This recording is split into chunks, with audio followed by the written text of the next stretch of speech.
Hello, I'm Zeta Kai for the Gunpla Network, and this is our review of the high-grade AGE Gundam AGE-3 Normal from the series Gundam AGE. And that's a lot of AGE, and that's a good thing because a lot of these kits are being reissued or will be reissued in the very near future. So we thought we'd take a look at the AGE-3 Normal as it is indicative of the line. The line of kits from Gundam AGE are very, very good kits. They're very solid, they're well engineered, they boast great articulation, wonderful color separation, fun accessories, and very interesting gimmicks. And the AGE-3 Normal has all of that. So we thought we'd take a look at it. We're going to try to take a look at some of the other Gundam AGE kits that maybe have been overlooked and let you know what we think about them and if they're worth buying. Spoiler alert, they're worth buying. These mobile suit designs to me are very great mobile suit designs. This one in particular was designed by Kanetake Ebikawa. He designed the AGE-1, the AGE-2, the AGE-3, and all the variants. Along with a litany of other mobile suits from all different Gundam series, including Setsuna's mobile suits from Gundam 00, for instance. And this is a fantastic mobile suit design. You can see it in the third act of Gundam AGE, piloted by everyone's favorite Gundam protagonist, Kio Asuno. But let's not talk about that. Let's talk about the kit. This kit was released in 2012, sells for a suggested retail price of 1,600 yen. You can get yours like we did at CanadianGundam.com. Use our coupon code gunplanetwork at checkout to save 10% on your entire order. So let's talk about the kit. As I said, the line boasts very good color separation and good art or engineering. And the AGE-3 Normal has these things. The white, the red, the yellow, the gray, all of these are plastic molded. The color separation is fantastic on this kit. Very, very few stickers, and they all work well. The engineering is very good. You can see it looks solid, it looks stable, it looks powerful, and the kit is. It's super, super stable and secure.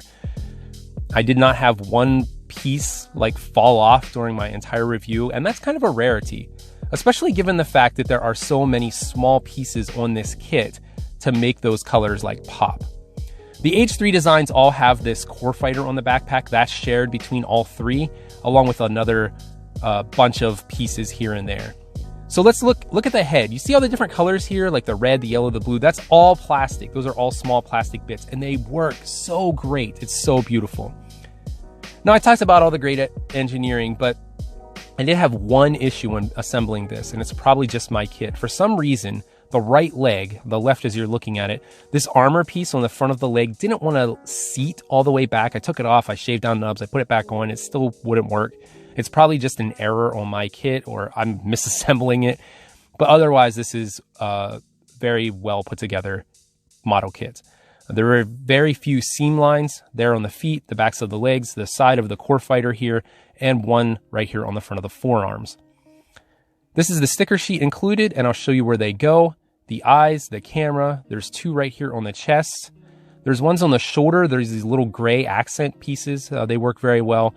And there's ones on the white parts of the core fighter and the black of the thrusters. All of them go over flat plastic. They all work beautifully and they all look great. And that's it for the sticker. So let's take a look at the articulation. The head is on a double ball joint, can spin all the way around, tilt forward, tilt back. It's very loose. It looks great. Loose in a good way. Next up are the shoulders. They pivot back and forth on that little joint right there and can spin 360 degrees. The arms can lift up a good ways, especially if you fold the shoulder armor down. And these little flaps, binders here on the side, can be pushed up and down respectively. It's for the transformation, but you can also use it to get some more expressiveness in your poses. Arm rotates 360 degrees and has a double bend that allows you 180 degrees right here. The little gauntlet pieces here will spin around 360 degrees as well. And the wrists do the typical wrist movement. There's a double ball joint in the abs and chest. You don't get a lot of articulation out of that. The front skirts can lift up. They are molded together. You can separate them. The leg can come forward this much and has a double bend in the knee. You kind of have to pull out and then pop down for the second bend. The little knee armor here on the front, this little flap can move around, which looks really good in certain poses. The back skirts move a little bit, but the legs don't move back that much. I think that's to make it more solid in the G-Scepter mode. You have a beautiful spread. Hope that's not trademarked. And you have a nice thigh swivel here that allows the leg to go around a full 360 degrees. This cool little piece of armor here has 2 different joints in it, which is very nice and allows it to look better when you have it in separate or different poses. The toes bend down. The ankle has a lot of movement in it. I love ankle rockers side to side like this to get a more wide stance on your poses. It allows your kits to look a lot more powerful that way. The little core fighter thing has different articulation here. The little winglets and the thrusters on the back are on ball joints. It attaches to the back and can hinge like this.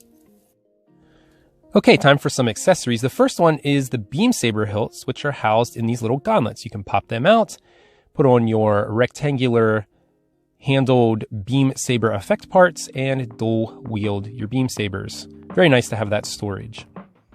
You can also do this really cool thing with the front of the gauntlets. You can do your best Gundam unicorn impression with beam tonfas.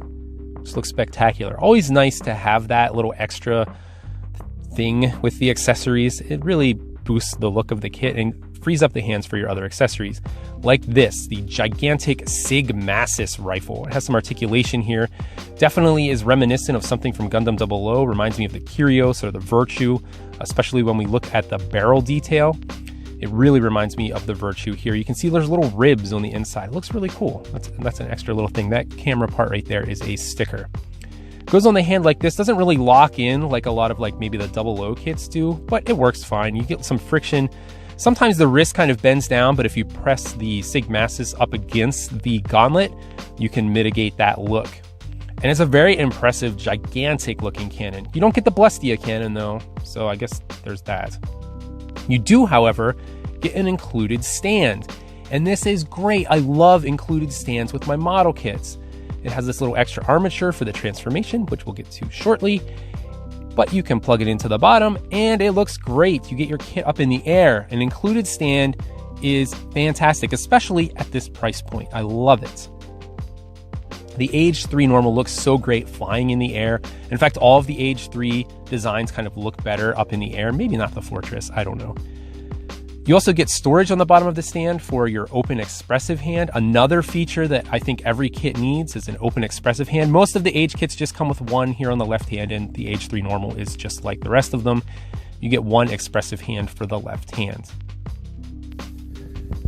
Next up is the transformation. So we're going to pop off the core fighter, pop the head and chest part out, which is very interesting. Open up the core fighter, pop this down, and tab it into the little tab here. And then fold the cover down to hide the head because, you know, there's totally not a head under there. And fold the little thrusters down and the winglets up. And we have a nice little core fighter. This actually looks really good. It reminds me of G Gundam. So then you bring in your core block system. This is a parts former. It's nice to have a clear green cockpit on that. So you pop the arms off and throw the center section out. Bring on your core block and fold up the little binders on the wings like this. Put your arm back on, fold up your elbows all the way to the front. Make sure you have your wrists facing the other way. That's really important, guys. And then bring your legs like this. It's a very awkward kind of look to the legs here we're going to make. It's kind of sitting down. And then we're going to put the toes down and move those double jointed guards. Next up, we're going to fold the back skirt down. Again, very important. So you're going to take the Sig Massis rifle and flip the handle up completely the other way, which is interesting. Fold it back down, flip it upside down, and pop it on the top of the G. And voila! A G-Scepter and Core Fighter mode. Wow! Yeah, this transformation isn't the most elegant, especially when you compare it to its predecessor, the AGE-2, and its variants, the Double Bullet, the Darkhound, and much later, the Magnum. In my opinion, those transformations are sleek and at times very beautiful. The AGE-3, not so much. I guess the AGE-3 was supposed to be to Double Zeta as AGE-2 was to Zeta, and Double Zeta had different components to its flight mode, so the AGE-3 has different components to its flight mode. Whatever, it definitely looks better in mobile suit mode. So let's put it back in mobile suit mode, and we'll compare it to some other AGE kits. So this is the AGE-3 Normal and the AGE-3 Orbital. Personally, the Orbital is my favorite of all of the third act of the AGE Gundams. It definitely is the flight space type. If you'd like to see a review of it, let me know in the comments below and I'll see if I can put something together. I can't do an unboxing because obviously it's already built. I built it years ago. But if you'd like to see it, I'd do it. I'd do my best. So here it is with another AGE kit, the Danazine, and let's kind of wrap things up. So let's talk about the Gundam AGE kits. So the AGE line is wonderful. I don't think there's really a bad kit in all of the high-grade AGE line. Maybe the Zetas isn't great, but pretty much across the board, they're all just like this AGE-3 Normal. They all have very few loose parts. The color separation is great. There's not overwhelming panel lining or detailing or painting that you have to do on any of the kits. The grunt suits especially are very, very solid and very articulate, just like this AGE-3 Normal. Very articulate, very solid, and very, very good kits. Oh, look. They've achieved understanding. Isn't that great? Ugh. Anyway, back to the kits. So the AGE-3 Normal is just like the rest of those AGE line of kits. It's solid. It's a fun build. You can make it look really detailed with a little bit of panel lining, very, very little work. It looks great right out of the box. This is straight out of the box with like as little work as you could possibly put into a kit. And it still looks very, very good. The colors are very impressive, especially when you get some of the others in the line and you get like the red of the orbital and the blue of this one and the black of the fortress. You get a very colorful line of kits. So I highly recommend this kit, as I do all AGE kits. This one in particular, with its great value, 1,600 yen for everything, including the stand. That's amazing.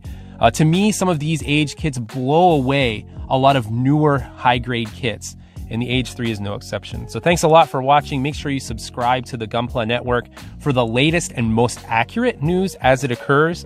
Reviews, tutorials, check out gunplanetwork.com. And as always, carry on constructing.